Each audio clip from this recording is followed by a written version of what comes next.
जोरदार तालियों के साथ स्वागत करें खान सर का। Please welcome Khan sir, teacher, social worker and founder of Khan global studies and Khan GS research centre. और साथ ही साथ चेतन भगत हमारे साथ एक बार फिर जुड़ रहे हैं to lead what we promise is going to be an exciting conversation.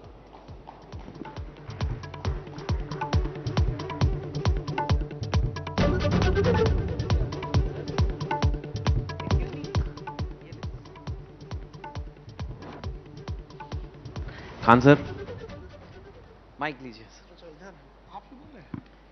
हम दोनों बैठिए sir. Thank you. Welcome back. Thank you sir. Sir Khan sir, आपका एक रिकॉर्ड है। जितने भी आइडियाज ऑफ इंडिया हुए हैं वो सारे सेशन यूट्यूब पे अपलोड होते हैं और सारे धुरंधर गेस्ट आते हैं। और आप एक बार पहले भी आए थे जी, जब मैंने ही किया था आप ही आपका किए थे, सेशन, हाँ। पर मेरा कोई क्रेडिट नहीं उसमें, वो मैं प्रूव करूंगा कैसे। पर वो मोस्ट वॉच सेशन है, 1 करोड़ व्यूज हैं उसके। तो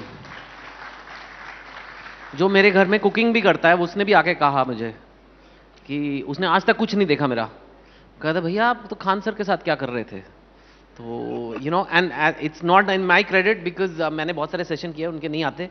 सो congratulation, big pleasure to have you back. Thank you. और ये दिखाता है कि देश जो है आइडियाज ऑफ इंडियाज को देखना चाह रहा है, इंटेलेक्चुअलिटीज की ओर बढ़ रहा है, नए नए आइडियाज को देख रहा है, एजुकेशन की ओर बढ़ रहा है। अच्छी चीज है ये। और इससे कहीं ना कहीं वो लोग थोड़ा भी कहीं इंप्लीमेंट करेंगे तो अल्टीमेटली देश का ही फायदा होगा। हाँ, पर कुछ फर्क भी आया है। जब आप पिछली बार मुझसे मिले थे, आपने मुझे बताया था कि आपने एक 100 करोड़ की ऑफर छोड़ी थी। ठीक है, उस टाइम हुआ था ये। अब आप जेल के चक्कर लगा के आ गए हो। तो हम कोई मतलब कोई घोटाले वगैरह करके नहीं चक्कर नहीं, लगा नहीं। रहे हैं या फिर कोई गलत काम नहीं नहीं, कर रहे अब हैं। मैं पिक्चर के बीच में आ गया ना। बिल्कुल। बताते कि आप पुलिस स्टेशन थाने पहुंचे कैसे बिहार में। तो सर ये पेपर लीक बहुत बड़ा मुद्दा है और आप स्टूडेंट तो प्रोटेस्ट करती हैं, आप भी पहुंच गए थे। देखिए, अगर स्टूडेंट प्रोटेस्ट कर रहे हैं तो हम अगर वहां नहीं जाएंगे तो हम उनको केवल फीस लेने के लिए तो नहीं ना है। तो फिर तो ये बिजनेस वाला रिश्ता हो गया कि आओ भैया पैसा दिए 2 किलो आटा खरीदे जाओ। अब हम क्या जानते हैं। हाँ, एक शिक्षक और छात्र का रिश्ता एक गार्जियन अभिभावक की तरह होता है। वो पैर छू के प्रणाम करता है, मतलब वो समर्पित है हमारी ओर। आप बचपन में किसी छोटे बच्चे को देखिए, अगर उसको गली में कोई कुत्ता दौड़ा दिया या कुछ भी कर दिया, उसको सपोज कर उसको कोई रिस्क लगा, वो आंख बंद करके अपने मम्मी पापा के पास चला जाता है वहां। तो उसी तरह एक बच्चे जो पढ़ने आते हैं उनको लगता है कि सिस्टम उनके साथ कुछ गड़बड़ कर रहा है या कहीं पेपर लीक हो रहा है या कोई कुछ भी हो रहा है, तो वो आंख बंद करके भरोसा करने आता है। तो हम उसको क्या करेंगे, उसकी आवाज बन के उठाएंगे ताकि ये बड़े लार्जर एस्पेक्ट्स में पहुंचे। और देखिए, ये है कि वो पटना में ये चीजें हो रही हैं आज। गर्दनी बाग पटना का जो जगह है, आज इंडिया में सारे लोग जान रहे हैं कि वो क्या हो रहा है वहां पर। तो हम लोग का बस यही चीज होता है कि उनके साथ जो अन्याय हो रहा है वो पूरी दुनिया को बताया जाए कि इन बच्चों के साथ गलत हो रहा है, हमारे बच्चों के साथ। जीत दिला पाना, न दिला पाना, सब कुछ हमारे हाथ में नहीं होता है, लेकिन एटलीस्ट ये कह सकते हैं ना कि भाई हम तुमसे अपनी क्षमता भर जितनी ताकत थी उतना तुम्हारे लिए लड़े हम। सर मेरे इतने टीचर हुए हैं, आज तक कोई भी नहीं गया प्रोटेस्ट करने, आप ही गए हो। सर बिहार एक अलग टाइप का है, वहां पे मतलब ना जुड़ाव जो होता है वो अलग लेवल का रहेगा। बच्चों को भी लगता है सर आप आइए यहाँ पर, और बड़ा डिसेंट तरीके से तो गए आपने, discipline- नारेबाजी की वहां पे थोड़ी बहुत। हाँ, वहां तो 3-4 दिन हम लोग को जाना पड़ा। वहां अभी तक भी मामला अंडर जुडिशरी ही है। अब हम लोग के फेवर में ही आ जाना चाहिए, कई सारे सबूत वगैरह हम लोग के लिए। तो आपको ये नहीं लगता जब आप जाते हो कि यार जैसे ही आप आंदोलन या प्रोटेस्ट में पहुंचते हो तो पॉलिटिकल होने का चांस है। एक तरह से आप सरकार को के अगेंस्ट, सरकार की किसी एंटिटी के अगेंस्ट प्रोटेस्ट कर रहे हो। तो आप वहां गए, आपने नारेबाजी की, आप एक प्रोमिनेंट पर्सनैलिटी हैं, तो कहीं ना कहीं पॉलिटिकल नहीं माना जाता ऐसे कि यार ये तो पॉलिटिकल गेम चल रहा है। नहीं, पॉलिटिकल गेम इंडिया में क्या है ना, पॉलिटिक्स को सबसे सुप्रीम समझा जाता है। बट हमारी लड़ाई पॉलिटिक्स से नहीं। अगर पॉलिटिक्स से होती तो खुल के बोलते, किसी पॉलिटिकल पार्टी का नाम ले सकते थे कि आपने गलती किया है, किसी पॉलिटिकल लीडर का नाम लेते आपने गलती किया। जहां गलती हो रही है हम उस इंडिपेंडेंट अथॉरिटी को कहते हैं। उस इंडिपेंडेंट, जैसे हमारे यहाँ बीपीएससी है, और अभी कुछ दिन पहले जो नीट एनटीए वाला मैटर हुआ था उस पर भी वो भी था। तो हम लोग उसे कह रहे हैं कि भैया ये मैटर में ये गड़बड़ी हुई है, क्योंकि आप गवर्नमेंट में हैं, आपके पास मशीनरी है, आप हमारे साथ न्याय करो। हम उन पे उंगली नहीं उठा रहे हैं, हम उन्हें दिखा रहे हैं कि गड़बड़ ये वाला इंसान है। हाँ। अब वो लोग हम लोग को क्या कहते हैं कि जैसे बीपीएससी है, उसका काम क्या है, परीक्षा कराने वाला। तो हम उसे यही कह सकते हैं वेंडर है परीक्षा कराने वाला, उसको खराब लगेगा कि नहीं। वो हम लोग को शिक्षक नहीं बोलता है, हाँ। कोचिंग संचालक बोलता है। हाँ। तो हम भी बोलेंगे वेंडर है ये, पेपर ऊपर कंडक्ट कराता है, तो उन्हें भी खराब लगेगा। तो बस ये है कि गवर्नमेंट से हम लोग को कोई पॉलिटिक्स वगैरह से नहीं होता है। और पॉलिटिक्स ऐसी चीज होती है जो इंसान खुल के करता है ना, वो छुप के थोड़ी कोई पॉलिटिक्स कर रहा है कि हम चादर ढक के करोगे एक दिन खुल के? अभी हम लोग नहीं, वैसे पूछ रहा हूँ, कभी आगे लाइफ में प्रशांत किशोर भी कर रहे हैं, अभी नई पार्टी बना ली है उन्होंने। हाँ। मतलब लोग अलग नई बिहार के पॉलिटिक्स में बहुत चेंजेस आ रहे हैं। आप फेमस हैं, बच्चे आपके साथ हैं, बहुत अच्छी आपकी रेपुटेशन है। मतलब मैं पूछ रहा हूँ, ऐसा कोई देखिए, ये एक सवाल है जो हर तरह से किसी ना किसी से पूछ ही लेते हैं लोग, बट हमें समझने की जरूरत है कि एक अकेला इंसान, आप हम चाह के 140 करोड़ लोगों को नहीं चेंज कर सकते। हम ये क्यों नहीं बात कर सकते हैं कि जो 140 करोड़ की आवाम है, जनता है, ये अपने हक की बात कब उठाएगी?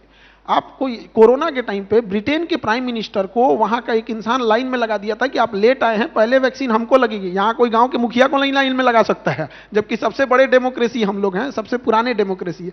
तो हमारे पास वो कब आएगा? जब वो इंसान अगर अच्छा हो गया तो खुद वो किसी भी तरह के लीडर से काम करा लेगा। कोई बच्चा अगर आईआईटी में पढ़ रहा है, कोई एम्स में पढ़ रहा है, उनके टीचर मजाल की कुर्सी पे बैठ के सो जाए, उनसे पढ़वा लेगा कि पढ़ाने आए हैं कि क्या करने आए हैं। बट वही अगर आप जाएंगे कोई छोटे स्कूल, गवर्नमेंट स्कूल, बच्चा भी वैसे ही है, टीचर भी वैसे, तो कम से कम जो सामने वाला है वो होना चाहिए। अब जैसे यहाँ इतने इंटेलेक्चुअल लोग हैं, ये लोग हम लोगों को छोड़ेंगे नहीं। अगर हम लोग को लेवल के नीचे बात करेंगे लोग, तो कहेंगे आइडिया जब इंडिया में आए।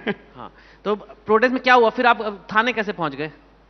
अब हमको ना वैसे प्रोटेस्ट वगैरह चल रहा था, तो थोड़ा सा लेट हो रहा था, तो हमें लगा बच्चे हैं, बच्चियां हैं, वो जो जगह हम लोग को प्रोटेस्ट के लिए दिया गया है गर्दनी बाग, वहाँ वॉशरूम वगैरह की व्यवस्था नहीं की गई है, और ना ही लाइट है। वो नाला है तो उसके ऊपर ढक के और ऐसे तिरपाल टांग के ऐसे बोल दिया गया है कि यहीं बैठ के गरियाओ। मतलब जो भी जिसको भी बोलना है बोलो, यहाँ जिसने गलती किया है उसको बोलो। बट लेट हो रहा था तो हम बाहर निकले कि हम सोचे कि थोड़ा सा जाएंगे और जल्दी खत्म हो जाए। तो वो ठंडी का दिन था, तो वहाँ कोई कोट पहन के 2-4 लोग खड़े थे, तो हम उनसे पूछ रहे थे कि रास्ता किधर से जाएगा। तो हमसे पूछे कि जाना कहाँ है, तो हम कहे बीपीएससी ऑफिस के पास जाना है। तो वो अपने कोट का ऐसे चेन खोले, उसमें से वॉकी टॉकी निकाले कि पूरी पुलिस फोर्स कहाँ है। हमको लगा कि किससे पूछ लिए भाई, वो पुलिस वाले थे। सारी गाड़ियों के सायरन बजने लगे। हाँ, वहां से फिर उसके बाद वो हम लोग की बात उस समय मान भी ली गई थी बीपीएससी के द्वारा। फिर वो पलट गई। उसने कहा था कि हम सारे बच्चों से एक ही जैसा पेपर लेंगे, एक ही एग्जाम कंडक्ट करेंगे। हाँ। बट ना 4 जनवरी को उसने एक री एग्जाम कराया और 22 सेंटर पे अलग एग्जाम ले लिया। तो बात यही है कि तुम झूठ मत बोल। कितना झूठ बोलेगा? जब तुमने कह दिया है कि हम सारे बच्चों से एक जैसा क्वेश्चन लेंगे, तो फिर 22 सेंटरों पे अलग पेपर क्यों ले रहे हो? उसका नतीजा देखिए। अब यहाँ पे सबको आइडिया नहीं होगा कि वहां एक्चुअल में हुआ क्या, कि बीपीएससी बिहार का सबसे बड़ा एग्जाम होता है, और वहां 13 दिसंबर को एक एग्जाम होता है जिसमें रिजल्ट आता है 6%, और उसमें एक जगह पे धांधली हो जाती है, जिसको कैंसिल करके 22 अलग अलग सेंटरों पे कुछ बच्चों का एग्जाम कंडक्ट कराया जाता है, और वहां रिजल्ट आता है 19%।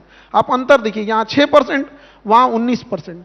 तो बात यही है कि आप जिस चीज को कह रहे थे कि हम नॉर्मलाइजेशन नहीं करेंगे, स्केलिंग नहीं करेंगे, फेयर एग्जाम कंडक्ट कराएंगे, आपने वहीं जाके वहां गलती कर दिया। तो इसी के लिए आवाज हम लोग उठा रहे थे, और इतने दिन से वहां बच्चे 60-65 दिन से अनशन पे बैठे हैं। नहीं, और रूमर आ गया था आप अरेस्ट हो गए, और फिर वहां बिहार पुलिस को पीआर अनाउंसमेंट करनी पड़ी कि भाई खान सर को हमने अरेस्ट नहीं करा है। वो डिटेन किए थे लोग। उसके बाद से जब हमारी मांग पूरी हो गई तो हम लोग चले गए वहां। फिर एक रूमर आया कि आप मर गए हैं। नहीं, अभी नहीं मरेंगे, ऊपर वाले से बात हो गया, अभी नहीं मरेंगे। हाँ। मतलब वो र्यूमर, सोशल मीडिया का जमाना है ना, ऐसे ऐसे र्यूमर आ जाते हैं कि परेशान हो जाते हैं हम लोग। हाँ, ये बिहार का ही मामला नहीं है।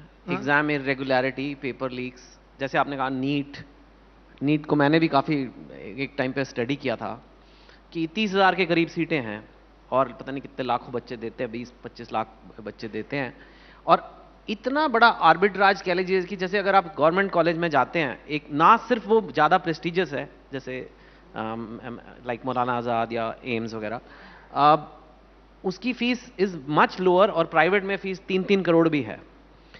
तो अगर आपका गवर्नमेंट में हो जाता है जो नीट के थ्रू होता है, तो मतलब इतनी बचत है। स्पेशली कई फैमिली ऑफ डॉक्टर्स होते हैं, उनके बच्चों को बनाना ही है।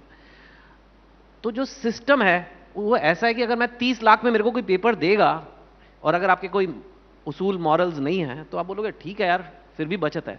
और एक अथॉरिटी बना दी गई है, नई चीज़ है ये, पहले अलग अलग कॉलेज अपना करते थे, सीबीएसई करता था, अब नेशनल टेस्टिंग अथॉरिटी नाम की एक वेल इंटेंशन्ड अथॉरिटी है कि ये सारे टेस्ट कराएंगे, लेकिन वहाँ कई लोगों के पास तो पेपर है, और अगर 10% सीटों में भी धांधलेबाजी हो रही है, 30,000 में से 3,000, और पेपर आपने कहा 50 लाख का भी बिकता है, और 30 लाख से 50 लाख, तो 1,000-1,500 करोड़ की कमाई, मतलब इंसेंटिव बहुत ज्यादा है। बिल्कुल। और ऐसा स्कैम, मतलब ऐसे लगता नहीं पेपर लीक कितना बड़ा स्कैम होगा, बट ये कॉमनवेल्थ गेम्स वगैरह से भी बड़ा मतलब हर साल है ना, क्योंकि तो ये इसको कैसे, मतलब जब इतना पैसा हो, और हालांकि वहां कोई क्लरिकल स्टाफ बैठा है, कोई बैठा है, कोई प्रिंटर बैठा है, और इतना है, तो ये चोरी चकारी कह लो या पेपर लीकेज होने का चांस तो है ही ना। बहुत ज्यादा है। एक चीज हमको नहीं समझ में आता है कि हमारा जो कॉन्स्टिट्यूशन है वो फेडरल गवर्नमेंट को फेवर करता है, डिसेंट्रलाइजेशन ऑफ पावर कहता है, तो फिर वाई सेंट्रलाइजेशन ऑफ एग्जामिनेशन कर रहे हो। एक और आपको लगता है कि देश चलाने के लिए डिसेंट्रलाइजेशन अच्छा है, और फिर वो बच्चों के भविष्य से खिलवाड़ करने के लिए आप उसको सेंट्रलाइज करके एक एनटीए बैठा रहे हैं। इनका कहना है कि हर एक एग्जाम को एक सेंट्रलाइज एजेंसी एनटीए करेगी, जिससे कंट्रोल रहेगा। जरा एक बार सोचे हैं कि अगर यहां गड़बड़ हुआ ना तो पूरा गड़बड़ करके बैठ जाएंगे सब। यहां इनके पास पूरा का पूरा सिस्टम है, और वही हो रहा है यहां पर। हाँ। उसके अलावे पहला तो यहां कौन चेक करने वाला है? किसी ना किसी एक ह्यूमन के पास ही क्वेश्चन होगा, और उसकी इंसानियत के भरोसे हैं, और उसकी इंसानियत कैसे बर्बाद होगी आप समझिए 2 मिनट में। अगर कोई एम्स में पढ़ रहा है, कोई गवर्नमेंट में पढ़ रहा है, तो उसकी फीस ना बराबर है, मतलब फीस ही नहीं समझिए 5,000 में 5 साल पढ़ेगा वो, तो उसको क्या ही फीस कहेंगे? वो मंथ का उसको कुछ भी नहीं हुआ, फ्री समझिए। तो फ्री में वो एमबीबीएस बन गया। और किसी को प्राइवेट में करना है तो 2 करोड़ लगेंगे, कहीं 3 करोड़ है, कहीं 1.5 करोड़ भी है, तो एवरेज 2 करोड़ है। तो अगर किसी को एमबीबीएस बनना ही है, उसके फादर सपोज कीजिए कोई छोटे डॉक्टर थे या नर्सिंग बैकग्राउंड से था, तो उसे एमबीबीएस करना ही है। तो अब उसके पास 2 रास्ते हैं, या तो यहां फ्री में कर ले एग्जाम निकाल कर, या तो वो 2 करोड़ उधर लगाए। अब अगर जो एक सेंट्रलाइज एजेंसी एनटीए है, या जो भी ये चीज रिक्रूटमेंट है, अब वो क्या करेगा? उसको डॉक्टर बनना है, उसके पास 2 रास्ते, या तो पढ़ के इधर बन जाए, तो जो पढ़ के बन रहे हैं वेल एंड गुड, उनके लिए तो कोई क्वेश्चन ही नहीं है। ये इंसान देखता है कि भैया हमें 2 करोड़ रुपया देके एक प्राइवेट कॉलेज में करना पड़ेगा, और उस पर उतना हमारा नाम भी नहीं होगा, रेपुटेशन भी नहीं मिलेगी, आगे फ्यूचर भी उतना अच्छा नहीं है, तो क्यों ना इसको 2 करोड़ ना देके 50 लाख में कहीं पेपर ही खरीद लिया जाए, सेटिंग ही करा लिया जाए। जिस वजह से ये एक, अब जो ऊपर ईमानदार बैठा है उसको लालच दिख रहा है, भाई एक इंसान को अगर हमने एक पेपर दिया 50 लाख आ सकता है, 10 को पकड़े तो 5 करोड़ तो इसे निकाल देगा यहां पर। अब तो इतनी बड़ी बड़ी संख्या है कि हमको लगता है बोलने में एक आध जीरो आगे पीछे हो जाएगा। हाँ। तो ये एक बड़ा समस्या है कि आपने प्राइवेट स्कूल का फीस इतना भयानक रखा है 2 करोड़ कि बच्चों को यहां से यूक्रेन जाना पड़ता है एमबीबीएस करने के लिए। तो ये सोचिए क्या हो, मतलब माइग्रेशन, समझ रहे हैं कितना दूर का माइग्रेशन करा के रखे हैं लोग। तो एक तो ये डिफरेंसेज है, इसको भी कम करना चाहिए। ये कम करने के लिए क्या है कि सीटें जो हैं गवर्नमेंट स्कूल, गवर्नमेंट कॉलेज की, उसको बढ़ाइए ताकि ज्यादा से ज्यादा लोग आए। या फिर जब आपको ऐसे ही करना है तो एक ओपन रेट रख दीजिए कि भैया ये पढ़ने वालों के लिए है, ये अमीर घर वाले के लिए, आओ खरीदो। जब भाई तुम्हें खरीदना ही है तो खरीदो, कम से कम वो में तो बेईमानी में भी तो ईमानदारी दिखाओ। हाँ, मतलब अगर लीकेज से तो बेटर है, बिकॉज वो हो रहा है, वो सबको दिख रहा है। आप बात समझिए, हम कोई आवाज दबा दे अलग बात है, बट हम लोग कहना है कि हम लोग एक साधारण इंसान थे, बच्चों ने हमें शिक्षक बनाया, खान सर बनाया, आखिरी सांस तक उनकी आवाज उठाते रहेंगे, अन्यथा उनके कर्जदार हो जाएंगे हम लोग। ऊपर वाला देख रहे हैं। और गीता में कृष्ण भगवान ने कहा था कि धरती को राक्षसों के आचरण से नुकसान नहीं पहुंचा, महात्माओं के मौन धारण ने नुकसान ज्यादा पहुंचा दिया। तो जो लोग बड़े बड़े हैं वो चुप बैठे रहते हैं कि हमको कुछ ना हो जाए, हमको कुछ ना हो जाए, इसीलिए ये लोग मन बढ़ जाता है। अगर हम लोग 10% लोग जिनकी बात सुनते हैं लोग एक साथ अगर आ जाए तो ये किसके किसके बात को दबा पाएंगे। आज भले देखिए, अब हम लोग के ऊपर इतनी नोटिसें थमाई गई, इतने केस आए, इतनी इंक्वायरीज हो गई कि मजबूरी में अब हम लोग को ना मतलब वकालत की ओर दिमाग जा रहा है कि भैया अब एक वकालत कर लो यार, वकीलों के चक्कर लगाते लगाते तो आदमी परेशान हो जाएगा। खुद ही रहेंगे तो केस तो कम से कम लड़ लेंगे। केस चल रहे हैं आप पे? अरे बहुत, मतलब सर आप पॉलिटिक्स की तैयारी हो गई मतलब? नहीं ऐसा देखिए, हमको ये नहीं समझ में, देखिए कितने केस हैं, मेन कौन सा है? सब मेन है। अब हम लोग के ऊपर कोई नॉर्मल केस तो करेगा नहीं। नहीं मतलब किस टाइप का? प्रोटेस्ट का जो? हाँ, यही सब चीज का कि प्रोटेस्ट कर रहे थे, बच्चों को भड़का रहे थे। अरे भाई, हम बच्चों को कैसे भड़का देंगे? हम लोग बच्चों से कहते हैं कि मोबाइल मत चलाओ, तब वो चलाता है। कहते हैं फोन पे मत बतियाओ, तब वो बतियाता है। कहते हैं कि पढ़ाई मन से करो, कड़बे नहीं करता है। तो क्या हमारे एक को बतिया मानेगा कि भड़क जाओ तो भड़क जाएगा? बात तो सही है। गजब हाल है। अच्छा, अगर हम भड़का देते हैं बच्चों को, तो आपके पास मशीनरी है, आप शांत करा दीजिए। यानी आपकी मशीनरी किसी काम की नहीं है, पूरी डिपार्टमेंट है आपके पास, आप शांत करा लीजिए। मैं जरा आपकी बात पचा रहा हूं। काफी बच्चों को बोला जाता है कि भाई आजकल ये बड़ा हो गया कि क्रिएट जॉब्स, नौकरी मत ढूंढिए, सरकारी नौकरी के पीछे मत जाओ। सरकारी नौकरी का बहुत क्रेज है इंडिया में, है ना? पहले तो आप मुझे ये बताइए कि इतना ज्यादा क्रेज क्यों है? क्योंकि सरकार की नौकरी, मतलब सरकार की तो वैसे लोग काफी क्रिटिसाइज भी करते रहते हैं कि सरकारी नौकरी एवरीबडी लव्स। और जो कहते हैं कि क्रिएट जॉब्स, कैसे करें? मतलब कहना आसान है कि जाओ, go create, become a job creator. कोई यंग लड़का लड़की बैठे हैं 18-20 साल के, वो कैसे क्रिएट, मतलब तो कैसे सब लोग उस क्रिएट जॉब करते हैं, सब मालिक बन के बैठेंगे, कोई काम करने वाला रहेगा ही नहीं। तो बोल देना बड़ा इजी होता है। देखिए, अगर किसी को आलू खाना है तो आलू खाओ, हम ये क्यों कहेंगे कि बैगन मत खाओ? जिसको गवर्नमेंट जॉब करना है वो गवर्नमेंट करेगा, जिसको प्राइवेट जॉब करना है वो प्राइवेट जॉब करेगा, जिसको बिजनेस करना होगा बिजनेस करेगा। 2% लोग ही तो गवर्नमेंट जॉब कर रहे हैं। गांव में एक कोई लड़की है, आप किसी रूरल एरियाज में जाइए, आपको क्या लगता है वो बिजनेस कर पाएगी? समाज उसको बिजनेस करने देगा? वो जो पुरानी थिंकिंग वाले हैं, वो बेचारी ऑफिस जाएगी तो उसको ये नहीं देखना है कि ऑफिस टाइम से पहुंचना है, उसको ये भी देखना है कि कौन देख रहा है, कितने देर देख रहा है, कहां देख रहा है, तो उसके लिए कितना प्रॉब्लम है। उसको प्राइवेट जॉब में कौन इतनी सिक्योरिटी दे सकता है? उसको बहुत सारी चीजें होनी पड़ती है। तो गवर्नमेंट जॉब क्या है कि जिसको जरूरत है वो जाएगा। अच्छा, सारे प्राइवेट हो जाएंगे तो बहुत सारी चीज, गवर्नमेंट जॉब है तब तो जा रहे हैं, वो वैसे भी खत्म हो रही है, कम तो हो ही रहे हैं। हाँ। तो धीरे धीरे खत्म हो जाएगी। रही बात की, ये हकीकत है कि स्किल्ड हमें अर्निंग करने के लिए मौका देता है। हम खुद इस बात के, हमको ये खुद अपने आप में, हो सकता है कि हम गलत हो, लेकिन हम कहते हैं कि एक विद्यार्थी जीवन का 4 साल आपने ग्रेजुएशन कराया, 2 साल पीजी कराया, उसकी जिंदगी का सबसे बहुमूल्य 6 साल लिया, लेकिन वो अपने नॉर्मल बीए किए हुए सर्टिफिकेट पर और एमए किए हुए सर्टिफिकेट जिसमें उसने 6 साल खत्म किया है, उसके दम पे वो 15,000 20,000 की भी नौकरी ढूंढने जाएगा तो शायद उसको कोई छोटे जगह पे ना मिले, किसी जिला में ना मिले। तो फिर क्यों पढ़ाएं हम उसको? वो 6 साल उसका जिंदगी का बर्बाद कर दिए। उस 6 साल में उसको बढ़िया बढ़िया प्रोफेसर वगैरह, अर्निंग बहुत जरूरी है। ये भाषण देने के लिए अच्छा होता है कि शिक्षा का उद्देश्य संस्कार विकसित करना होता है। माँ बाप भी संस्कार सिखा देते हैं, ऐसे अनपढ़ लोग भी मिलेंगे, इतने संस्कारी होंगे कि पीएचडी किया हुआ इंसान उसके पास में छोटा पड़ जाएगा। ये कहानी वगैरह नहीं होना चाहिए। आपके ग्रेजुएशन अगर कोई कर रहा है 4 साल का, आप उसको 3 साल जबरदस्त पढ़ाइए, आखिरी का 1 साल उसको बेहतर ढंग से स्किल्ड सिखाइए। चाहे उसको बेकरी सिखा सकते हैं, फ्रीलांसिंग सिखा सकते हैं, केपीओ बीपीओ कुछ भी सिखाइए, और 1 साल वो सीखे। और उसको सर्टिफिकेट तब तक मत दिया जाए, उसकी ऐसी व्यवस्था किया जाए ताकि वो कमा सके। जब वो 30-40 हजार कमा ले, इस ग्राउंड पे होना चाहिए कि अब हमारे कॉलेज ने तुम्हें अपने पैरों पे खड़ा कर दिया, ये लो सर्टिफिकेट। वरना एक पन्ना का सर्टिफिकेट दे देता है, क्या काम आता है? 40 साल होने के बाद उसको फेंक देता है आदमी। हाँ। एक बात बताइए, वैसे तो जैसे कहा बोलना आसान है कि शिक्षा तो हर तरह की शिक्षा एक सरस्वती है भाई, ठीक है, लेकिन from a job point of view आज ये बात हो ही जाए कि कौन सी डिग्रियां जो हैं इंडिया में जो काफी लोग करते हैं एकदम यूजलेस है। लोगों को पता होना चाहिए कि ये यूजलेस डिग्री है। आप 6 साल लगाओगे, 4 साल लगाओगे, आप जॉब मार्केट में आओगे, आपको कोई पूछेगा नहीं कौन सी डिग्रियां बेकार हैं। अब तो हम झगड़ा करा दीजिएगा हमसे। नहीं, खान सर ऐसी बात नहीं है, मैं सिर्फ जॉब पॉइंट ऑफ व्यू से कह रहा हूं। मैं तो कह रहा हूं अगर आपका बहुत इंटरेस्ट है,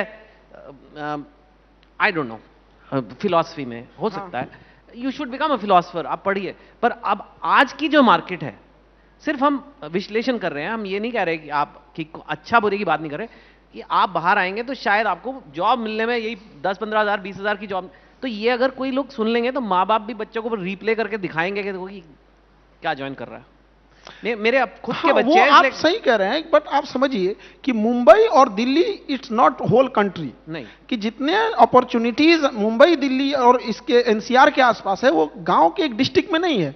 ऐसे ऐसे डिस्ट्रिक्ट है जहां एक भी इंजीनियरिंग कॉलेज ही नहीं है, जहां कोई कनेक्टिविटी नहीं है, तो क्या करेगा वो?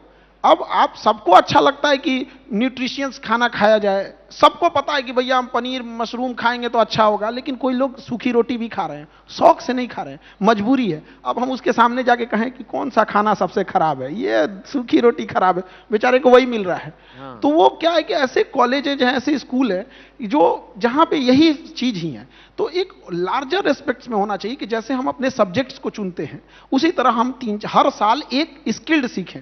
सपोज कीजिए कि किसी को ड्राइविंग ही आती है, तो वो कोई कॉलेज यूनिवर्सिटी उसको ड्राइविंग नहीं सिखा रहा है। अगर उसको बड़े क्रेन का या किसी चीज की ड्राइविंग ही सीखनी है, आप स्किल्ड रखो, जाके सीख के आओ। उसको वो स्कूल कॉलेज उतना बड़ा चीजें नहीं सिखा सकता, उसको एक उस्ताद पकड़ना पड़ेगा, वो उस्ताद सिखाएगा उसको। हमको वेल्डिंग मारना था, हमको मेरा उस्ताद सिखाया, प्रोफेसर नहीं। हाँ, पेट कहां से भरते शुरू में। जेसीबी की ड्राइविंग की तो आई थिंक बहुत डिमांड है। बॉम्बे के अंदर तो हर सड़क पे जेसीबी मिलेगा आपको। तो आई थिंक अगर जेसीबी की ड्राइविंग सीख लो मेरे तो कहने का मतलब है कि कैसे भी एक इंसान नहीं, को इनफैक्ट इससे मेरा एक रिलेटेड क्वेश्चन है खान सर कि ये मेरे को कई बार लगता है कि जैसे, और ये आजकल और भी रेलेवेंट है कि जैसे एक प्लम्बर है या एक इलेक्ट्रिशियन है, काफी मेरे ख्याल से एटलीस्ट मुंबई में तो कई काफी अच्छे पैसे बना लेते हैं, और काफी जॉब से जो so called white collar jobs हैं, ब्लू कॉलर जॉब्स ज्यादा पैसे बनाते हैं। लेकिन स्टेटस सोसाइटी में उतना नहीं मिलता है। जब लोग बेटियां बिहाने जाते हैं तो इंजीनियर ही चाहिए, चाहे कहीं का भी हो, कैसे भी कॉलेज का हो, कैसी भी डिग्री हो, चाहे फेल हो के पास हुआ हो, इंजीनियर वर्सेस, और एक मोस्ट सक्सेसफुल प्लम्बर बोलेंगे यार प्लम्बर है। मतलब ये कहीं ना कहीं एक हमारा एक सोसाइटी का माइंडसेट ही है ना, ये एक सोचने का तरीका ही है, और इसकी वजह से काफी सारे लोग अपने करियर को नुकसान पहुंचा रहे हैं। बिकॉज बस इंजीनियरिंग की डिग्री ले लो, फिर नौकरी नहीं है, बाहर निकले कुछ है नहीं। ये इसलिए आजकल मेरे को ज्यादा रेलेवेंट लगता है कि आधे काम तो एआई कर देगा। अभी कल आए गूगल वाले, उन्होंने सब करके दिखा दिया उन्होंने। ठीक है, जो दिमाग वाले काम है, दिमाग की तो जरूरत ही नहीं है थोड़े दिनों में। मतलब जैसे टेनेंसी कॉन्ट्रैक्ट है, एआई बना देगा आपको। एक छोटा वकील चाहिए ही नहीं, पैरालीगल चाहिए ही नहीं, अभी ऐसे बड़ी सारी चीजें हैं। तो पहले जैसे घर का नक्शा बनाना है तो हमको एक ठो पकड़ के लाना पड़ता था इंजीनियर, अब तो वो डालेंगे एआई से बना देगा, 5 ठो तुरंत दे देगा। पर सर अगर फ्लश खराब हो गया तो एआई तो नहीं ठीक कर सकता। हाँ, वहां तो लगेगा, अभी तक तो नहीं कर सकता। तो एक तरह से तो ये जो हाथ के काम है, जो जिसमें हाथ लगते हैं, उन कामों को हम लोअर मानते हैं। मुझे लगता है इनकी काफी डिमांड बढ़ सकती है, पर हम प्लम्बर ही बोलते हैं। ये तो नहीं कहते कि वाटर सप्लाई एक्सपर्ट, उसका अगर नाम चेंज कर दे शायद, या पता नहीं क्या करें कि because I feel a lot of job creation can come in this area. कि बच्चे अगर ये स्किल, आपने कहा ना स्किल सीख लो, जेसीबी चलाना सीख लो, वेल्डिंग सीख लो। अंडर वाटर वेल्डर जो है 50-50, 60-60, 70 लाख उनकी सैलरी है, जो पानी के अंदर जाके शिप्स की वेल्डिंग वगैरह करते हैं। पर पता ही नहीं है, बात ही नहीं है, सोचते ही नहीं है। वही engineer, doctor, lawyer, I don't know, जो आपके कोचिंग सेंटर में चल रहा है। तो इसके बारे में आपकी क्या राय है?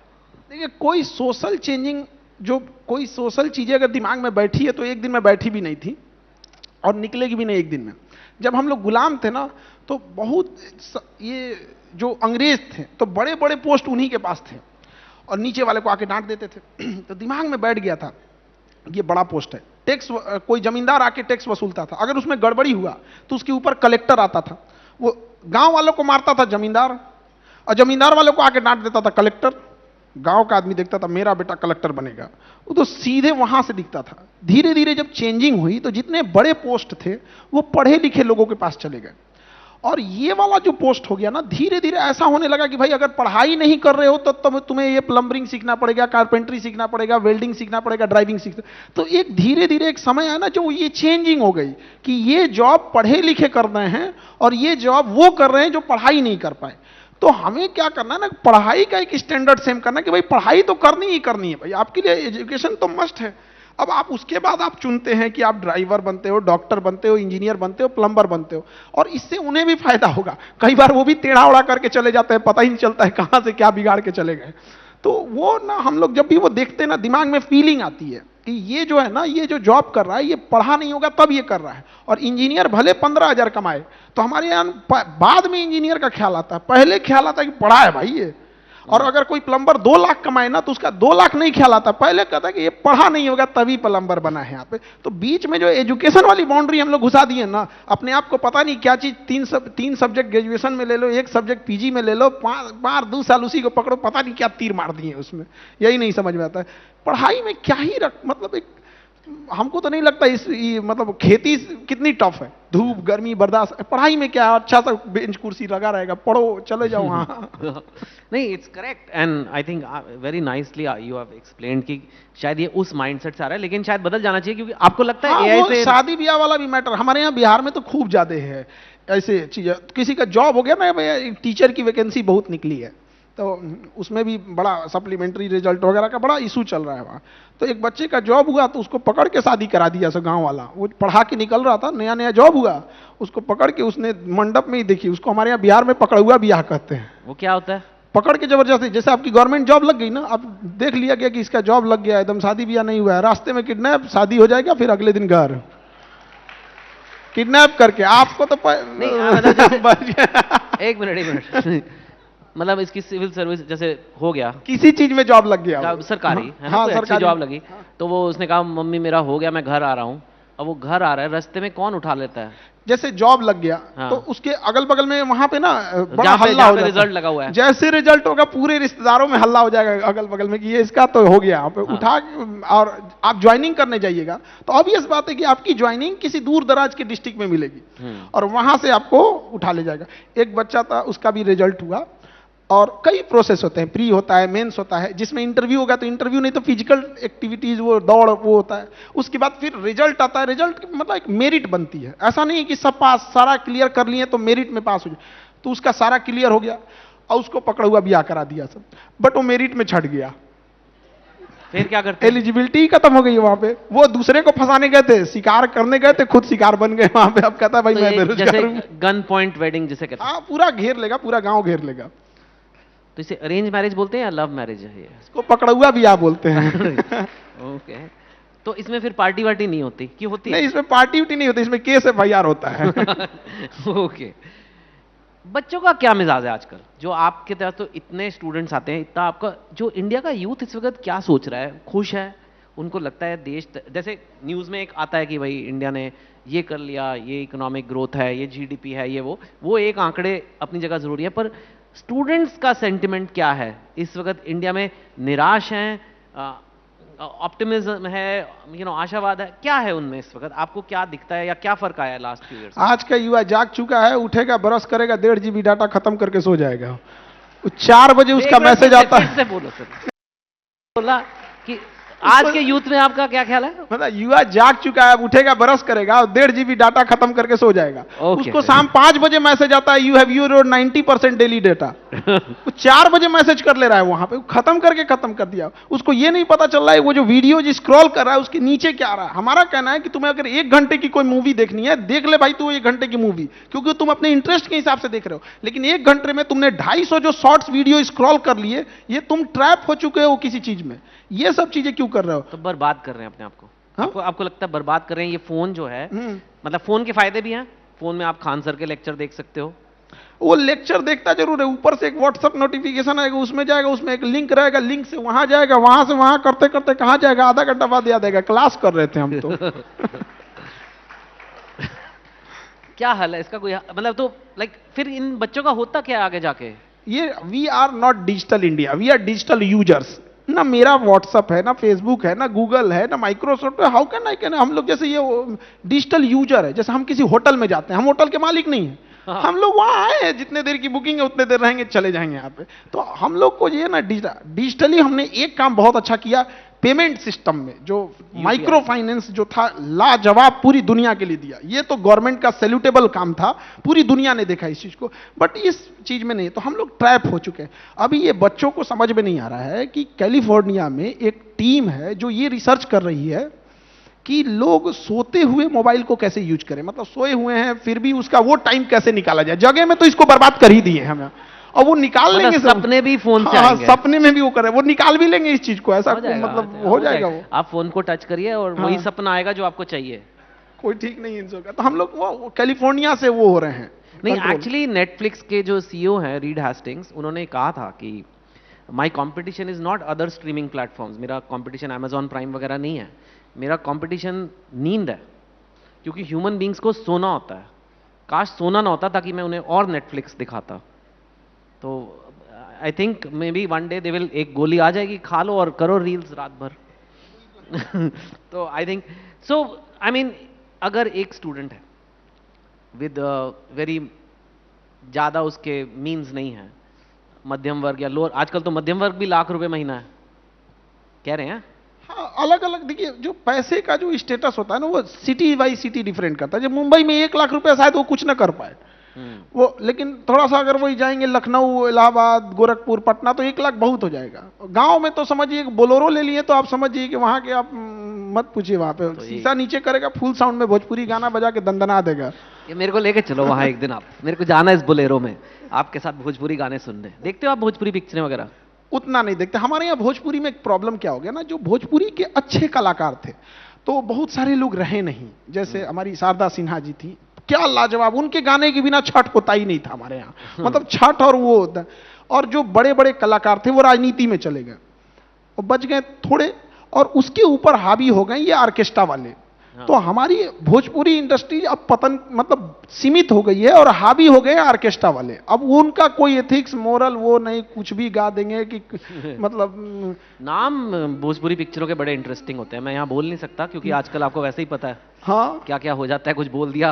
अरे कुछ भी कर देंगे सब, कुछ उल्टा सी, अभी शरीर के अंगों से बाहर ही नहीं निकले उसी पे गाना बजा रहे हैं सब। पेट पे हेलीकॉप्टर उतर दो, कुछ भी गाना गा देंगे सब। क्या था गाना? कुछ भी, कि मतलब माथा पे हेलीकॉप्टर उतार देंगे, पेट पे हेलीकॉप्टर उतार देंगे, ये कुछ भी, मतलब कोई स्टैंडर्ड ही नहीं है, कुछ भी गा दो, कुछ भी। वो ही चल रहा है ना सर आजकल।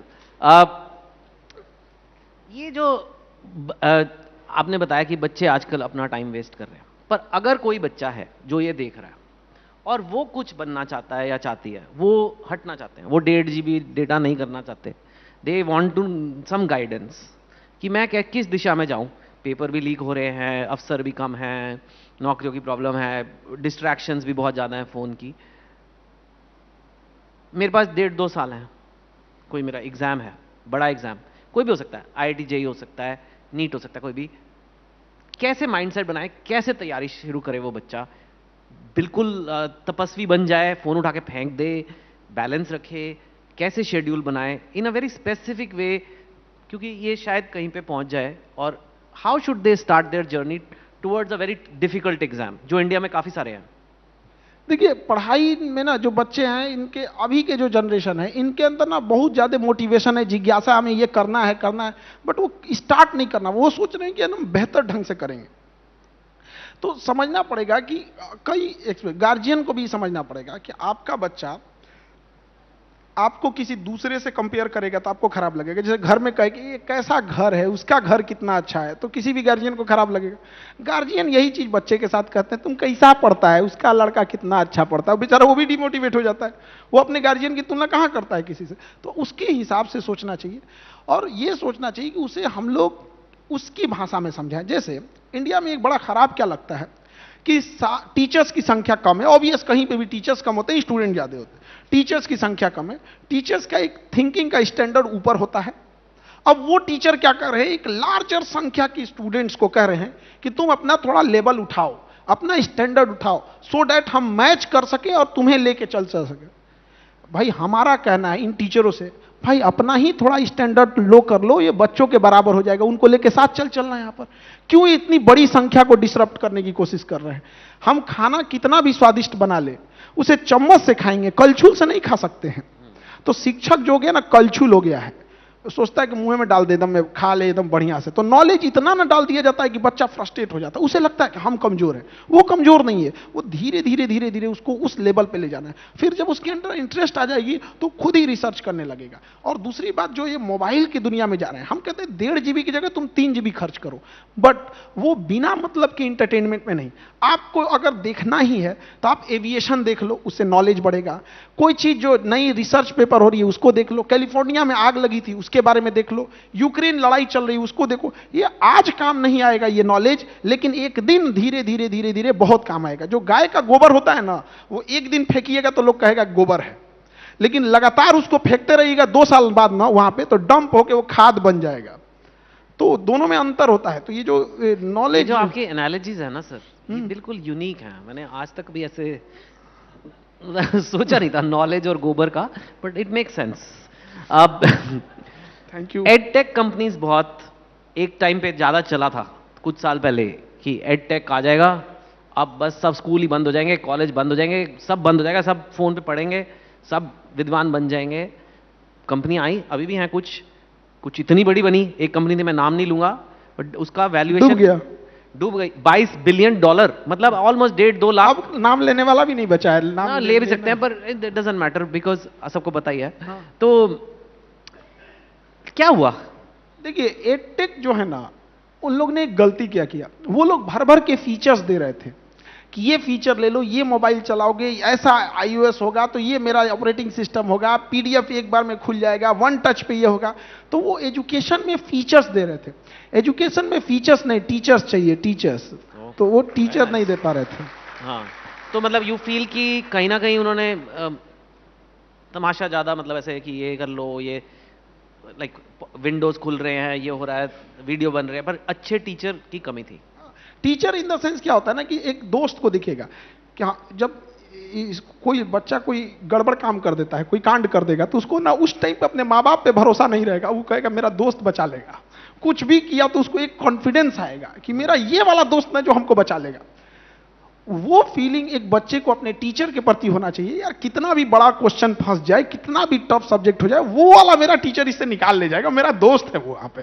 तो उसके अंदर वो फीलिंग होना, वो रिस्पेक्ट देगा। ऐसा नहीं कि आप उसे दोस्त कहिएगा तो आपके खोपड़ी पे चढ़। तो ये ऑनलाइन भी हो सकता है? हाँ, ऑनलाइन होता ही है, एकदम ऑनलाइन ऑफलाइन दोनों होता है, एकदम बेहतरीन ढंग से। ओके ओके खान सर, मेरे पास सवाल तो और भी बहुत सारे, हम तो बहुत गप्पे मार सकते हैं, लेकिन वक्त इतना ही है। हर बार की तरह इस बार भी आपने कमाल कर दिया। Thank you so much for coming. Thank you, बहुत बहुत धन्यवाद। बहुत बहुत धन्यवाद खान सर। जब भी इस मंच पर आते हैं हमेशा एक रियलिटी चेक हमें देके जाते हैं। Thank you for being here. मैं दरख्वास्त करूंगी डॉक्टर राजीव गुप्ता जी से, director marketing Sharda university, to please join us on stage and present Khan sir with a memento.